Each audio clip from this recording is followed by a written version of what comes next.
পরীক্ষা বা কোনো লুকানো রহমত। আল্লাহ তার সৃষ্টি জগতের মাধ্যমে নানা উপায়ে আমাদের সঙ্গে কথা বলেন, আর এই সৃষ্টির মধ্যে প্রাণীরাও রয়েছে। তাই পরের বার যদি কোনো বিড়াল আপনার দিকে এগিয়ে আসে অথবা চুপচাপ এসে আপনার পাশে বসে পড়ে, তখন একবার থেমে ভাবুন, আল্লাহ কি কিছু বোঝাতে চাইছেন? চলুন জেনে নেই 5টি গোপন বার্তা যেগুলো আপনি কখনোই এড়িয়ে যেতে পারেন না। প্রথম বার্তা, এটি একটি রহমত যখন বিড়াল আপনার কাছে আসে। কখনো কি এমন হয়েছে আপনি একা বসে আছেন, হঠাৎ একটি বিড়াল চুপচাপ এসে আপনার পাশে বসে গেল? এই ছোট্ট মুহূর্তটি হয়তো খুব সাধারণ মনে হতে পারে, কিন্তু আপনি জানেন কি, এটা হতে পারে আল্লাহর পক্ষ থেকে পাঠানো একটি নীরব বার্তা, তাঁর অসীম দয়ার স্মরণ করিয়ে দেওয়ার জন্য।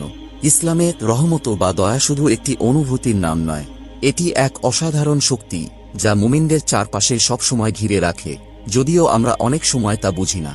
যখন কোনো বিড়াল ভয় না পেয়ে